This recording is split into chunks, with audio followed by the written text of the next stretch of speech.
Making attractive offers in 2025 is as hard as nails. A few years ago, Alex Hormozi released his first book, $100 Million Offers. And since then, high-ticket coaching has been flooded with people making wild claims that they can't fulfill. This is episode 2 of a 6-part mini-series that will teach you how to cut through the noise and grow a profitable solo coaching or consulting business. Over the last 5 months, I've grown my brand new coaching business from zero to over $50,000 in a single month, and I want to share with you the lessons that I've learned along the way. In episode 1, I introduced you to the Client Ecosystem, which is the new, safer strategy that I'm using to get coaching clients every single week. And in this episode, I'm going to show you how to make offers that build trust in a highly skeptical market so you don't have to make stupid claims and promises that you can't keep. I'm going to break this down into 5 simple offer rules that if you adhere to, you can't help but make money for your online coaching or consulting business.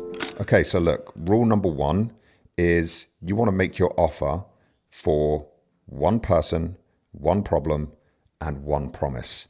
Now, the problem is that if you try to be somebody to everybody, you end up resonating with nobody at all. So it's really important that you, when you're thinking about making an offer, you know the person's language that they use, the way that they communicate, the type of jargon that they use. You understand their pains on a really deep level. So not just the surface level pain, but a layer deeper. Like, what does that mean to them? You know what their aspirations and their desires are. Like, what do they actually want to achieve from working with a coach or a consultant like yourself? How do they think? How do they act? And where do they hang out? Like, where are they consuming social media content? Now, this is an extreme example, right? But let's say your ideal client is like this person over here, Sally. Let's call this person Sally. And you want as many people like Sally as you possibly can. But the marketing message that you're putting out and the language that you're using resonates more with people like Chris. The jargon that you use, the platforms that you're posting content, the type of resources that you create as lead magnets. If you get your messaging wrong, you're going to attract the wrong people into the business. And so it's really, really important that, like I said, when you're making your offers, you make it for one person, one problem, and one promise. When you do this, you get clear, potent marketing messaging that attracts your dream clients towards you. Okay, that's what we're trying to achieve when we're creating offers, is that you make it for a very specific person and there's no confusion in the marketplace. Rule number 2 is that we want to make smaller leaps of faith for people. So I'm using this analogy of making it a stream, not a canyon.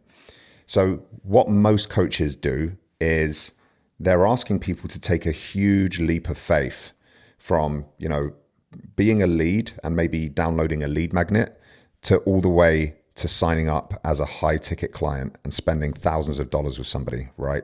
That is a huge leap of faith that you are asking your clients and your potential clients to take. So what we do with the client ecosystem is we make them make much smaller leaps of faith across this stream as opposed to across a canyon. And the way that we do that is we run what's called micro offers. So micro offers are basically a way of making a smaller step deeper into your ecosystem, deeper into your funnel, so that people don't have to take these big leaps of faith. So the way that we do this specifically is we get someone to become a follower, then we get them to become a lead, then we get them to become a low-paying customer, and then we get them to become a high-paying client. And by following this approach, we have these smaller incremental jumps along the way, as opposed to getting someone to go from a follower to a lead to a high-paying client and paying you thousands of dollars straight out of the gate. It just doesn't work in this market. Rule number 3 is make promises that you can keep. And this kind of stems back to this book here. Now, I just want to make this abundantly clear, absolutely zero shade on Alex Hormozi. In my opinion, he is the GOAT of high-ticket sales, online marketing, and all of that good stuff. But when he released his book, we saw this huge influx of online service providers making these ludicrous claims, right? You could see these everywhere. It was things like, in the fitness industry, it would be drop 108 pounds of body fat in 2 days, guaranteed. And if you don't, I'll give you a full refund and a foot massage to say sorry. Now, this is obviously a little bit in jest and an extreme example of what these ludicrous claims look like. But they were following the principles and the frameworks that were taught in Alex Hormozi's $100 million book. And the problem is that not all service providers have incredible services. They couldn't fulfill on the promises and the guarantees that they were making in their marketing, which meant that people were going back into the marketplace, having been burnt by a high ticket coach, with increasing levels of skepticism. Okay, so trust is at an all-time low right now. And in my opinion, when you make offers like this, where you've got these ludicrous claims and guarantees that people just know are unrealistic, you kind of put yourself in the same bucket as these quote unquote online gurus and charlatans, and it's not a good place to be. So you want to make sure that when you make your offers, you make promises that you can keep. So actually, sometimes a smaller promise or guarantee is actually more attractive for people because it's more believable. It seems more genuine and more authentic. So just consider that. Although it might seem like a good idea to make a big, wild claim to make your offer and your service seem more attractive, it actually does the opposite, and you're better off just keeping things small and simple. So rule number 4 is make offers daily. Now, the mistake that coaches make is that they think an offer is, getting someone to sign up to their high ticket program and paying them thousands of dollars.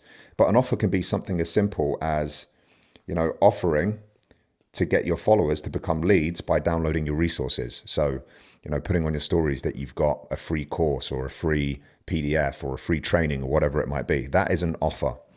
Another example of an offer would be to get your leads to make smaller purchases and become paying customers. So this is what a micro offer is.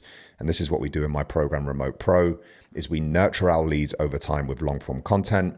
And then our most engaged leads, we give them opportunities to become low paying clients by having a micro offer. And then finally, offers to turn low paying customers into high paying clients by upgrading. So when somebody has already paid you a small amount of money on your micro offer, they have shown you that they are willing to invest in you. They believe in you, your services. They believe that you can help them. And they've made a small vote of confidence by paying a small amount of money. They've got their credit card out. They've put their money where their mouth is. And these guys are really easy to upsell into your high paid one-to-one coaching or consulting offer. And you kind of identify them and pull them forwards by making these micro offers on a consistent basis. So that's how we do this. That's how we get your leads and your prospects to make smaller leaps of faith. Rule number 5 is give more than you ask. This is really important. So there was this old concept that was brought about by Gary Vee, and it was the jab, jab, jab hook. So it was like you give, and then you ask. And the way that I want you to think about this is you have something that I call reciprocity equity, right? So every time you put something out into the marketplace that is valuable for somebody, whether it's a short form piece of content, whether it's a valuable email, it's a lead magnet, or maybe it's a long form piece of content like this that really looks to help your ideal clients and customers, you build equity, right? So every time you do that, you build equity in the marketplace. You're giving valuable content, and each time your equity goes up. Now, the higher your equity is, the more you've given. When you go to withdraw and you make an ask, so let's say you've given this much valuable information to the marketplace, and then you make an ask, you can make a big cash deposit, okay, and sign up lots of clients because you've built up a lot of reciprocity equity in the marketplace. And each time you do that, your reciprocity equity goes back down. Okay, so you kind of start back down here and then you build it up again by giving valuable information. So the key with this is, as I said previously, is to give more than you ask. Give significantly more than you ask. So what you want to do is create a feeling and a notion in your potential clients and customers' mind that you are somebody who gives away tons and tons of useful information that actually helps them to get a result. And when you do this, they see you as the expert to help them when the time is right for them. When they get to a point in their career, if you're working in B2B or if you're working in B2C, when they get to a point where they feel like they need extra hands-on support, you are the person who comes top of mind for them because you've given so much in the first place. So give more than you ask. That is rule number 5. Look, if you found this useful, you're going to find this even better. I've got a free growing community of coaches, creators, and consultants. And inside that community, there's a course that teaches you how to magnetically attract your ideal clients and customers to come and work with you. So I'll leave the link in the description for that course. Go and check it out, and you're going to find it really, really useful. Also, once you get in there, if you message me in the school platform with the word pineapple, I'm going to send you the exact playbook of how I bring in new qualified leads and followers on a daily basis. It's the entire ad strategy that I use. So just DM me the word pineapple in the school platform once you get there, and I'll send that to you, no questions asked. And if the videos are already up, I'll leave it up here. Go and check it out. This is episode 3, where I'm going to be showing you exactly step by step how you get world-class results with your clients, which is fundamentally the most important part of growing a successful coaching or consulting business, is the results that you get for your clients. So go and check out that video now, and I will see you on the next one. This has been fun, dude.